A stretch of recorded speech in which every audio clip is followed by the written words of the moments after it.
hymn number 34.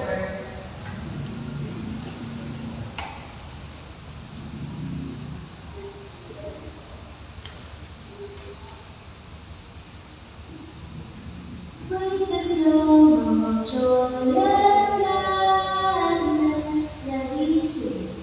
With the song of joy and gladness, either bring your noblest ways, banish every thought of sadness, pouring forth your highest praise.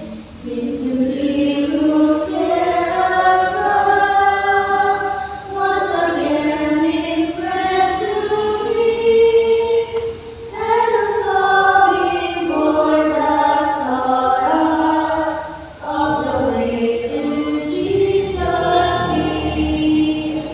Wake the song, wake the song, the song of joy and gladness. Wake the song, the song of jubilee. Joyfully with songs and wonders, we will bring the festal day. Shout aloud our fellow stallion, and our grateful homage pay. We will chant our Savior's glory, while our thoughts we raise above. There is still the old story, preciously redeeming love. Wake the song, the song of joy and gladness. Wake the song, the song of jubilee. Thanks to Thee, O Holy Father, for the mercies of the years. May each heart that's here regather, so with gratitude sincere. Thanks to Thee, O loving Savior, for redemption through Thy blood. Breathe upon us, Holy Spirit, sweetly draw us near to God. Wake the song, the song of joy and gladness. Wake the song, the song of jubilee.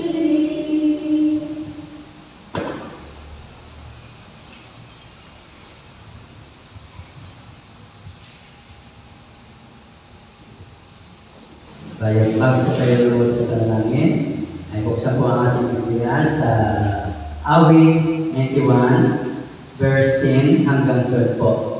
Walang kasamaang mangyayari sa iyo, ni anumang salot ay lalapit sa iyong tulda, sapagkat siya magbibilin sa kanyang mga anghel tungkol sa iyo upang ingatan ka sa lahat ng iyong malakad. Kanilang dadalhin ka ng kanilang mga kamay, baka matisod ka ng iyong paa sa isang bato.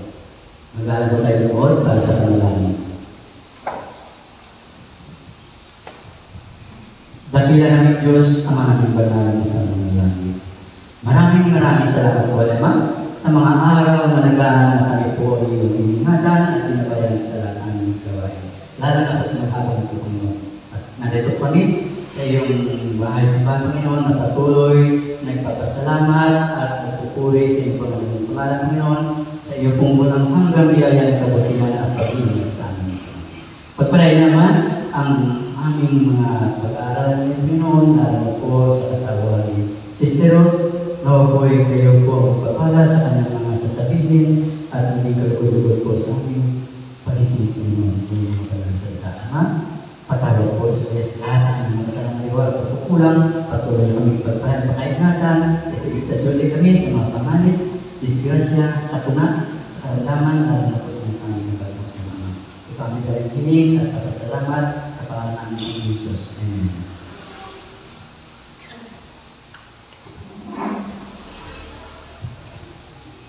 Sa patuloy po sa ating paglilingkod sa Panginoon, happy birthday po sa bawat isa at salamat po ulit sa buong araw na nakaraan na kahit maulan ay narito pa rin po tayo at salamat sa Panginoon.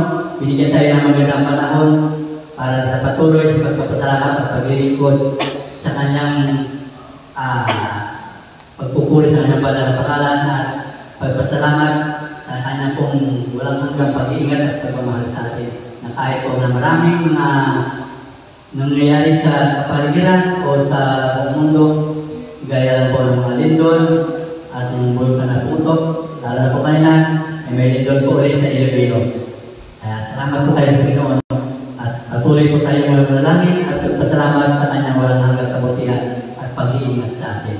Sa patuloy po sa ating programa, sa pangunguna ng ating magpipinsang tourist sa pangunguna ng pag-aawitan at ganoon din po sa panalangin po, sa aking panalangin po sa pagpipisay po. At ganoon din po ang bibigay po sa atin ng awitin ngayon ay tourist Asians po.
Maraming salamat, mga magpipinsan na Torres. Susunod, may pangalan na ang kanilang grupo. Amazing grace, how sweet the sound. Pasalamatan natin ang Panginoon na dahil sa kanyang awat biyaya, tayo ay buhay, na patuloy, at tayo ay may kapatawaran sa ating mga kasalanan, ano? At tayo ay nabibiyayaan kada araw. Dahil sabi nga, ang kanyang biyaya at awa ay bago kada umaga. Purihin ang Panginoon. Ngayon po, tayo ay magpapatuloy sa ating pong topic. Nasa chapter 53 na po tayo, The Last Journey from Galilee. Ito na po yung huling, kumbaga sa huling salvo ng ating Panginoon bago siya, yung panahon ng perfect time na siya po ay magbubuwis ng buhay, siya po ay iko-condemn, ay bago mangyari ang mga bagay na yon. Ito na po yung kanyang last journey. Sa last journey niya na ito, ano ba kaya ang ginawa ng Panginoon? Ito ay matatagpuan sa Luke 9:51 to 56, tsaka Luke 10:1 to 24. Maganda mga kapatid kasi nabasahin natin para tayo ay may idea kung ano ba ang ating pag-uusapan ngayong gabi. So, akin pong babasahin sa Lucas 9:51 hanggang 56. Ito ay merong subtitle na hindi tinanggap si Jesus sa nayon ng mga Samaritano. Ang sabi sa verse 51, nang malapit na ang mga araw upang siya'y tanggapin sa itaas, itinututok niya ang kanyang sarili sa pagpunta sa Jerusalem. Nagpadala siya ng mga sugo na una sa kanya. Humayo sila at pumasok sa isang nayon ng mga Samaritano upang maghanda para sa kanya. Subalit, hindi nila tinanggap siya sapagkat siya ay nakatutok sa Jerusalem. At nang makita ito ni Santiago at Juan, si James and John, na kanyang mga alagad, ay sinabi nila, Panginoon, ibig mo bang kami ay magpababa ng apoy mula sa langit upang sila'y tupukin? Subalit humarap siya at sila'y sinaway, at sila'y pumunta sa ibang nayon. Ayan po ang una. Then, I would like to read chapter 10, verses 1 to 24. Medyo mahaba, mga kapatid, pero mabilis lang ito, mga kapatid. Isinugo ni Jesus ang 70. Siguro, babalikan, matatakel naman dito, masyadong mahaba, So, yun po. Kung yung dati, yung mga past natin pinag-uusapan, si Jesus, medyo pag siya ay pumupunta sa mga ibang lugar, minsan patago, secret, di ba mga kapatid? Katulad nung mga sasabihin niya, mga disipulo, mauna kayo doon. At hindi siya masyadong nagpapakita, kumbaga secret yung mga pagpunta niya. Pero itong mga huling araw na ito, gaya nung bago yung Feast of Tabernacles, pinauna niya ang kanyang mga disipulo. Pero siya ay sikretong pumunta doon. Hindi niya kasama ang mga disipulo. Pero this time, mga kapatid, sa kanyang last journey, na iba. Kumbaga sa huling, pag ikaw ay alam mo na, huling kapanahunan mo na, yung mga huli na natin sa mundo, diba tayo ay nagbibilin, tapos parang masigasig tayong gumawa, diba? Mas lagi tayong present sa mga okasyon. Kunyari, sa mga reunion, nandoon tayo, di ba? O si Tatay Kore, sa mga edad na ganyan, halos lahat ng mga activity at kapag mga family gatherings, di ba, gusto mo, nandoon ka, nagpapakita ka, di ba? Pero siguro nung mga kabata-kabataan pa natin, parang hindi masyado nating pinapansin yung mga reunion, no? Hindi tayo nagpapakita. Pero ito, sa panahong ito, dahil alam na ni Kristo na siya ay ipapako na sa krus, no? Ang ginawa niya ay talagang naging present siya. Hindi siya sikretong ang kanyang mga gawain na hindi sikreto. Mga kapatid? Ito ay pupunta na siya sa Jerusalem.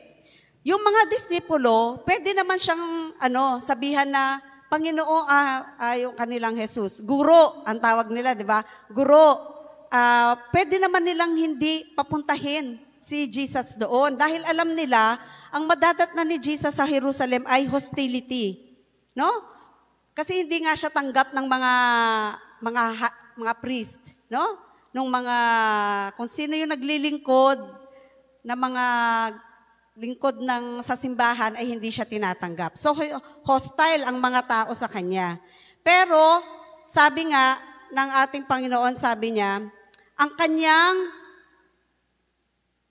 kanyang nais ay gawin lamang ang kalooban ng kanyang Ama. Ang sabi the one law of His life was the Father's will. Kung ano ang nais ng Panginoon sa kanya, yun ay gagawin niya. Yun ang nais ng ating Panginoong Jesus. Sa ating binasa, kahit si James and John, nung pinapunta niya sa Samaritano, itong mga sa lugar ng Samaritano, yung parang ayaw tanggapin na ating Panginoon. Sabi nga ni James and John, Guro, nais mo bang magpababa sila, ng apoy para matupok yung lugar na kanilang puntahan? Kasi hindi tinanggap, hindi sila tinanggap. Pero ang sabi ng Panginoon sa kanila ay Jesus rebuked them at sinabi, it is no part of Christ's mission to compel men to receive Him. Hindi nais ng Panginoon na yung, yung idikdik yung kanyang sarili. Ano ba yan? Yung talagang ipilit, Ipilit ang kanyang sarili sa atin, Hindi yan ang nais ng Panginoon. Ang gusto niya sa atin ay voluntary. Kung tayo ay maglilingkod sa Panginoon, voluntary. Kung ating tatanggapin ang kanyang binibigay na tayo ay maligtas sa ating kasalanan, ng kaligtasan, ay dapat voluntary nating i-accept siya. Ayaw niya na tayo ay napipilitan lamang. Gusto niya ang ating puso ay isurrender sa Kanya. Yon ang nais ng Panginoon. Walang pilitan. Walang sapilitan, mga kapatid. Kaya, sabi nga ng Panginoon, pwede tayong outward na magpakita na parang tanggap natin ng Panginoon, pero inside our heart, parang mayroon tayong mga questions, agam-agam, Yun ay nababasa ng Panginoon ang ating puso. Kaya minsan, nung nasa wedding kami ni Trisha at saka ni Maui sa Silang, merong nakakalungkot, mga kapatid, na meron tayong mga kapatid sa panampalataya na nag-i-entertain ng mga thoughts, ng questions. Minsan kasi kapag nag-entertain ka ng mga thoughts, ng questions regarding sa bakit ang mga gawain sa church, dapat ang mga pastor ang gumagawa, di ba? Bakit parang ipinapasa na lahat sa officers, at yung officers na ang gagawa ng gawain ng pastor? Ayan yung isa sa mga tanong nila. Bakit, kaya nga tayo nagbibigay ng tithes, di ba? Para pansahod sa mga pastor. Bakit parang ang mga officers na lahat ang gumagawa, ang mga pastor, parang pasiting pretty na lang.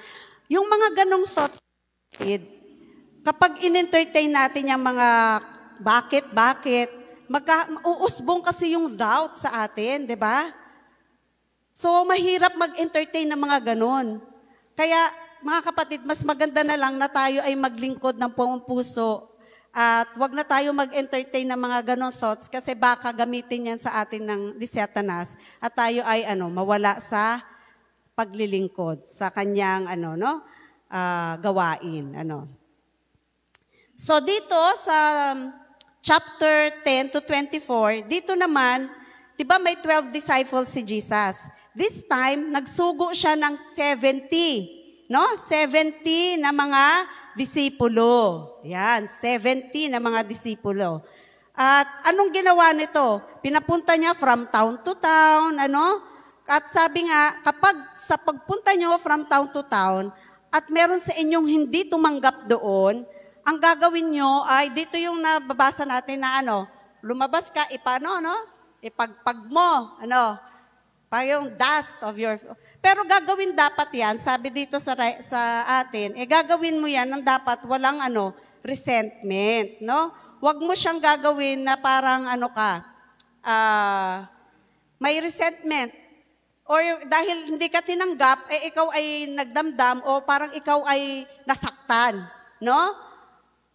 Pero ang gagawin mo ay, ang hindi nila ina-accept ay yung mensahe ng Panginoon. Yung pag-ibig na gustong dapat nilang madama. Yun ang nire-reject nila. Ang nire-reject nila is Christ Himself. Hindi ikaw mismo na tagapaglingkod. Ano po?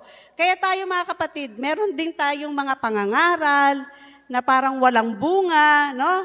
Na parang iisang kaluluwa ang bunga, or kaya merong tayong dinalaw, hindi ka tinanggap. Although masakit na maramdaman natin, normal na tayo ay makaramdam ng masakit, bakit ka na-reject, pero dapat ang isipin natin na ang nire-reject nila is si Kristo mismo at hindi po tayo personally. Kaya wag tayong wag sanang umusbong sa ating puso na hindi ko na ulit pupuntahan yang si kapatid kasi di naman ako tinanggap nung una. Ano po? Yan mga kapatid. So, itong mga rabbi, sabi dito ay religious leaders turned many against Christ. Ito nga po ang nakakalungkod dahil sabi, sila dapat yung unang matatalino. Diba ang mga rabbi matatalino, mga kapatid? Ang mga priest, learned sila. Alam nila yung hula. No? Yung prophecy, alam ng mga Christian, ng mga rabbi. Pero sabi nga, kung sino pa yung mga nakakaalam, yung wise and intelligent, sila pa yung unang nag-reject sa ating Panginoon. Ano, mga kapatid? Sino yung tumanggap sa Kanya? Yung mga lowly, yung parang iisipin natin, mga unwise, mga farmers, mga fishermen, yung ang naging mga disipulo niya, yung ang tumanggap sa Kanya. Yun ang ginamit ng Panginoon. Etong 70 na to na pinili ng Panginoon, hindi naman to from lahi ni Levi, hindi sila mga rabbi, hindi sila mga priest. Sila ay mga ordinary people. Pero sila yung ginagamit ng Panginoon, no, na mag-visit from town to town. So, itong 70 na to, bumalik sila sa Panginoon. Sinabi nila, nagagalak sila, na ibalita sa Panginoon. Sabi nila, Lord, even the devils are subject unto us through thy name. Parang may kasayahan sila na ibalita, kahit yung mga mga masamang spirit, mga devils, no? Ay subject sa pangalan ng ating Panginoong Jesus. Pero sabi ni Jesus sa kanila, I beheld Satan as lightning fall from heaven. Kumbaga, si Jesus pa rin yung nagkokontrol, no?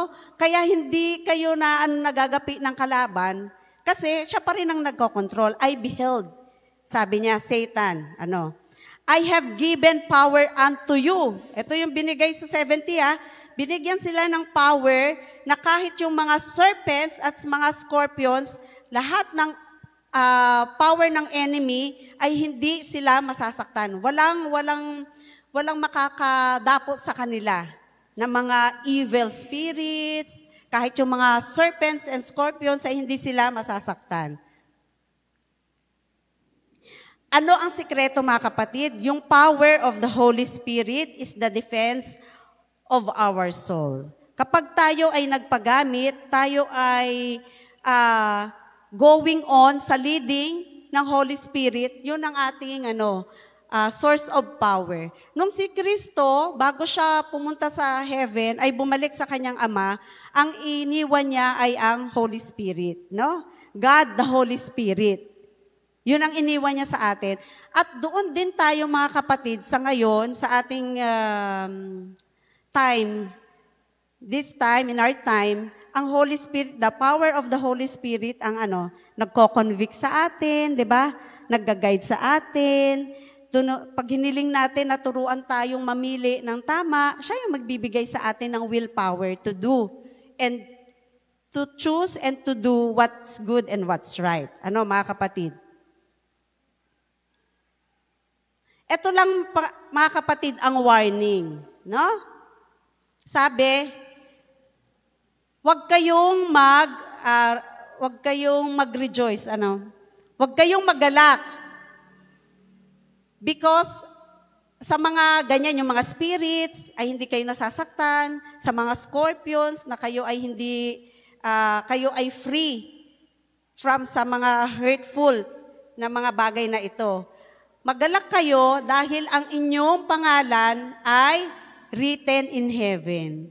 So, ibig sabihin, nung binabasa ko to, yung 70 elders, sure of salvation, ano? Kasi yung pangalan nila nasusulat na doon sa aklat ng buhay. Ang ganda. Kung ako sinabihan ngayon ng Holy Spirit siguro, in one of my dreams, maggalak ka, Sister Ruth, dahil ang iyong pangalan ay nasusulat, no?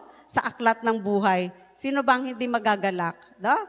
Magalak tayo, mga kapatid, kapag mayroon tayong napanaginipan ngayong gabi na na ganun. Nag-a-assure sa atin na ang ating pangalan ay sa aklat ng buhay. Kaya itong 70, they are assured of because yung kanilang mga pangalan ay written in heaven. Ito lang ang warning sa atin, mga kapatid. Be careful na dahil sa mga ganitong bagay sa experience ng 70 elders, ikaw ba naman ay hindi, walang makakasakit sa'yo, ay naglilina tayo sa self-sufficiency. Yung parang, iniisip natin na kaya natin, no? Self-sufficient tayo, na hindi na natin kailangan ng tulong ng banal na espiritu, no? Yun ang warning sa atin, na dapat ang i-credit natin sa lahat ng mga bagay na nangyayari sa atin, mabubuti, at kahit man tayo ay pinahintulutan na makaranas ng mga problema, ay wag nating isipin na wag tayong makaramdam na dapat na tayo ay self-sufficient na. Kasi si Satanas, ganun siya 'di ba? Gusto niyang higitan ng ating Panginoon. Tayo, self-sufficiency naman. Tayo ay hindi na nakakaramdam na hindi na natin kailangan ng power ng Holy Spirit. Nagiging self-sufficient tayo, mga kapatid. At sabi, etong mga matatalino, honored, great, wise men, hindi nila naiintindihan, hindi nila masyadong nako-comprehend yung karakter ng ating Panginoon. Hindi naman sa inaano natin, mga kapatid, na ikaw ay matalino, marami kang pinag-uralan, mga kapatid, hindi ka na kasama sa ililigtas ng Panginoon. Hindi ganun ang sinasabi sa atin. Pero, kadalasan, mga kapatid, kapag tayo ay nasa rurok na ng ating mga tagumpay at tayo masyado ng well-educated, minsan nalilimutan natin kung sino yung source ng lahat ng bagay na yun. Bakit ba tayo nakatapos? Bakit ba tayo ay maganda ang kalagayan sa buhay? No? Kapag dumating tayo sa mga ganyang pagkakataon, tulad nga ng warning ng Panginoon sa kanila, lagi nating isaisip na nagiging posible ang lahat ng bagay na iyon dahil sa biyaya at awa ng Panginoon. Mga kapatid? Huwag tayong matulad sa karakter ng mga rabbis and ng wise men na unang nireject ang Panginoon. Dapat gayahin natin ang karakter ng mga fishermen, mga lowly sa harapan ng mga priests and rabbis, pero sila yung tumanggap fully sa karakter ng ating Panginoon. Sabi nga, the only way in which we can gain a more perfect apprehension of truth is by keeping the heart tender and subdued by the Spirit of Christ. Ito ang maganda sa sabi ni Ellen White. Human science is too limited to comprehend the plan of redemption. Human science, masyado siyang, hindi siya sapat para maintindihan natin kung ano yung plan of salvation. Kasi nga, bago pa nagkasala ang tao, may plan of redemption na. Hindi yan maipapalawanag ng science. Ano? Philosophy, kahit ang philosophy cannot explain it. Kahit pa si Socrates yan, sino pang magagaling na mga philosopher, hindi nila may explain yan. But the science of salvation can be known by experience. Oh, ganda. But the science of salvation can be known by experience. Only he who sees his own sinfulness can discern the preciousness of the Savior. Kaya nga, di ba doon sa krus, sino ba yung nagsabi, sino ba yung isa doon na nagsabi, kapag ikaw ay naroon na, huwag mo akong kalilimutan, di ba? Nakita niya yung pagiging makasalanan niya. Oh. Sino pa yung nakakita na pangalan, ay, parang nahihiya, no, na magbigay ng offering kasi napakaliit lamang, di ba? Pero yung mga proud ay talagang kumakalansing, di ba? Mga ganon. Oh. Pag tayo, mga kapatid, ay na-experience natin yung pagliligtas ng Panginoon, iba yung ating magiging lakad bilang Kristiyano. Lalo na kapag lagi nating na-experience bago. Sabi nga doon sa dating mga lesson, sa mga nabasa ko, sana hindi tayo mag-rely doon sa past experience ng miracle. Dapat every miracle, no, marami tayong dapat miracle na na-experience with God. No, hindi lang yung pag tinanong, ano bang miracle ang ginawa sa iyo ng Panginoon? Parang bumabalik ka doon sa taong 1980. No? Parang wala ka ng ibang naging experience na binigay na miracle sa iyo ng Panginoon. Kaya maganda na tayo ay laging makaka-experience ng bagong miracle ng Panginoon. Ano, mga kapatid? Kasi only through experience, mas lalong napapalapit tayo sa ating Panginoon. Sabi nga, sa Luke 12:32-34, ito yung pangako sa atin ng Panginoon. Fear not, little flock, for it is your Father's good pleasure to give you the kingdom. Ano ang gusto sa atin ng Panginoon? Ibigay ang kanyang kaharian. Sabi nga, napunta siya sa heaven, I prepared a place for you, that where I am, there ye may be also. Yun ang nais ng Panginoon sa atin. Sell that ye have and give alms. Kaya ba natin to pagdating ng panahon, mga kapatid? Ibenta mo ang iyong ari-arian at magbigay ka ng alms, magbigay ka ng tulong. Ano? Provide yourselves bags which wax not old, a treasure in the heavens that faileth not, where no thief approacheth, neither moth corrupteth. For where your treasure is, there will your heart be also. Nung Sunday, mga kapatid, yung after medical mission, kami naghatid sa Pasay ng ating mga volunteer na doctors, yung dalawa. Magkapatid pala sila. Ano? At habang kami ay naglalakbay, di kwento-kwento, yung parang funky, yung funky na doktor doon, yung naka-boots, ang ganda kausap niya. Sabi ko, alam mo, Dok, maganda sa pakiramdam, maganda ng isipin, na kahit nasa medical field kayo, ganyan, hindi nyo gusto na yung magpayaman, sabi ko. Kasi they are open sa talagang medical mission. Sabi ko nga, sa April, Doc, meron ulit kaming medical mission. Oh, sure, sabihan nyo lang ako. Pag kailangan nyo ng speaker, kapag mga health, sabihan lang daw sila. Go sila.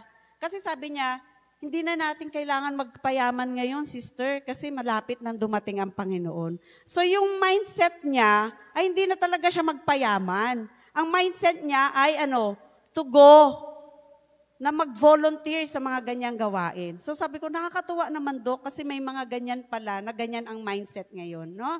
So sabi niya, oo, ngayon, sabi niya nga, sanay daw sila na maghapon ang medical mission. Parang bibihira silang na half day, no? So sabi niya, kapag sanay sa mga medical mission, maghapon yan. At go sila doon. So, nakakatuwa, mga kapatid, na kahit mga mataas na mga pinag-aralan, ay talagang meron pa rin mga gagamitin ang Panginoon.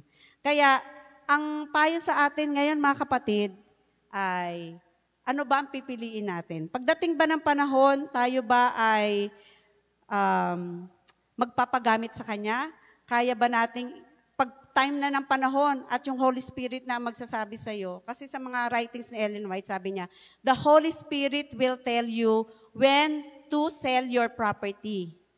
Ang Holy Spirit ang magsasabi sa atin, kapag tayo ay may relasyon, isasabihin sa atin, sell your property. Ang Holy Spirit ang mag-guide sa atin kung kailan natin dapat gawin yun. Ano? When that time comes, mga kapatid, are we willing to answer the call of the Spirit? Ano? So yun ang challenge sa atin ngayong gabi. So si Kristo, no, ito ang kanyang huling salvo, siya ay nagpadala. Sa panahon natin, mga kapatid, ngayon, parang ito na yung sinasabing huling salvo ng ating journey, no? Ito na, we are in the last day, na mga sa ating history ng Earth's history.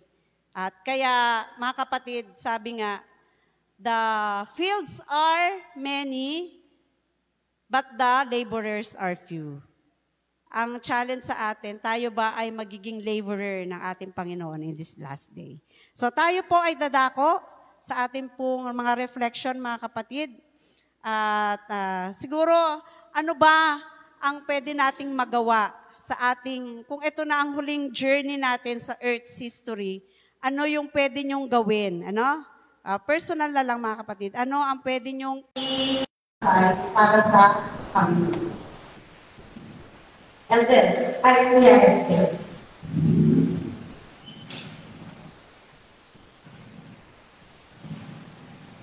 Magdadalawa po tayo. Hindi malaki po tayo. Ito po sa hanggang sa rekadar with si Ron mag-aawa. Sa likod po, si Brother Philip naman po. Dito na po kayo sa kabila na nakasama po tayo. Magpulay-pulayan natin sa isang Panginoon.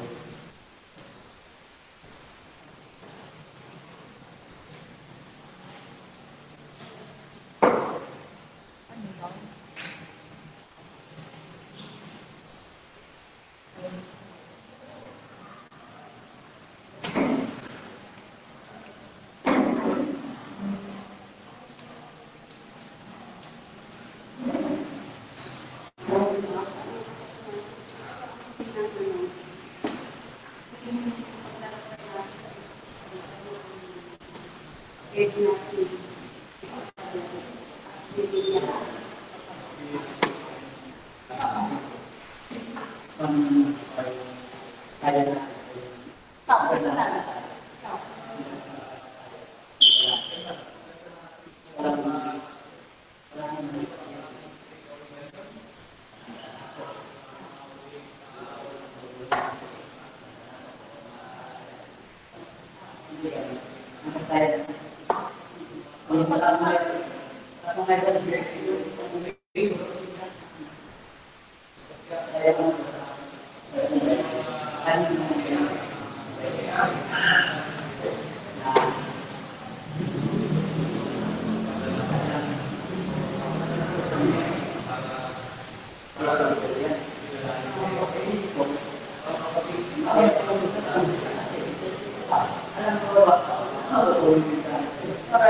Kung ano may gagawin.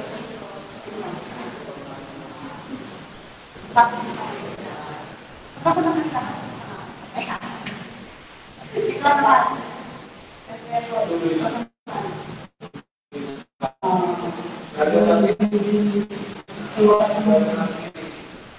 oras mo, kasi isang nababasa ko na naman, doon lang patay na naman. Kaya ano yung pinangabahan, baka isang taon na pala sila. Kaya gusto ko, serve na serve, hanggang mamatay yun na nasa Panginoon. Kasi mamatay ko wala sa Panginoon. Si Buya, Tuya, yan sa ating mga yung impulse sa pinituwakan, ang kapatid natin, impulse natin, pinituwakan sa basura, na nagkain ng kapatid ako ng hindi. Tinatanong ko, ano pa ako? Ano ba ang sabi ko? Kasi pala sa akin. Pag niya ko pala.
Amen.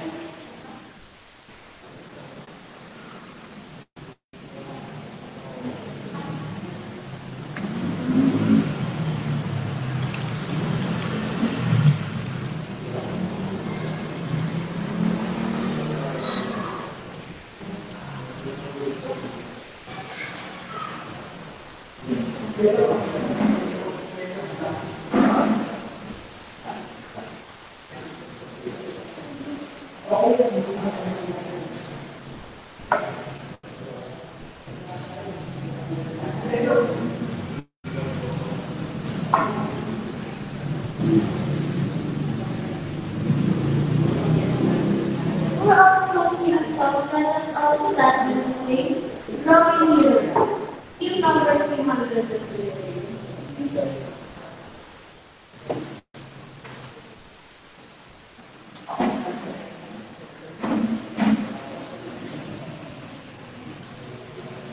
I am thine, O Lord, let me sing. I am thine, O Lord, and it's all thine love to me. But I love to rise in the arms so great, and be closer, drawn to thee. Drawing nearer, nearer, blessed Lord, to the cross where thou hast died. Drawing nearer, nearer, nearer, blessed Lord, to thy precious bleeding side. Consecrate me now to thy service, Lord, by the power of grace divine. May my soul look up with a steadfast hope, and my will be lost in thine. Drawing nearer, nearer, blessed Lord, to the cross where thou hast died. Drawing nearer, nearer, nearer, blessed Lord, to thy precious bleeding side. For the purity life of a seed that before thy throne has been. When I kneel in prayer and believe my heart, I commune that friendly friend. Drawing nearer, blessed Lord, to the cross where thou hast died. Drawing nearer, blessed Lord, to thy precious bleeding side.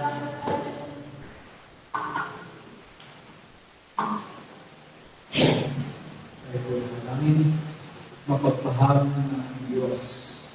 Salamat sa mensahe na tuloy na pag-aalala sa amin na sa huling kapanahonan ay lagi namin doon ang puso't isipan sa iyo at patuloy ng paggamit sa inyong gawain. Tulungan po kami ng Panginoon na maging matata at patuloy na maging mabuting halimbawa sa mga tao sa mga paligiran. Sa aming pagsamantala, pag-iwalay ngayong gabi, ang inyong pagpapala sa langit ay ang sa aming pag-ibig. At ilayo ko kami sa mga sakaratis sa aming pag-uwi. Ang lahat na aming hinihingi sa pangalan ng anak ko ng Jesus. Amen.